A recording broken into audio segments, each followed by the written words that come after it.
بسم اللہ وصلاۃ والسلام علی رسول اللہ۔ معزز ناظرین و سامعین، ہم اہل سنت و جماعت سلفاً خلفاً یہ عقیدہ رکھتے ہیں کہ معصوم شرعی کا اطلاق انسانوں میں سے صرف اور صرف انبیاء علیہ السلام کی ذوات قدسیہ پر کیا جا سکتا ہے،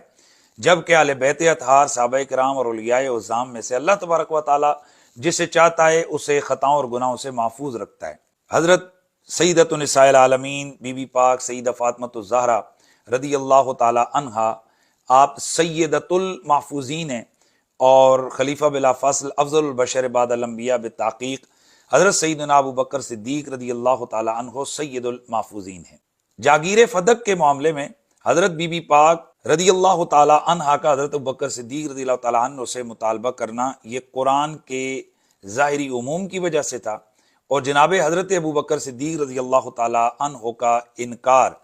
یہ اس عموم کی دلیل مخصص نحن معاشر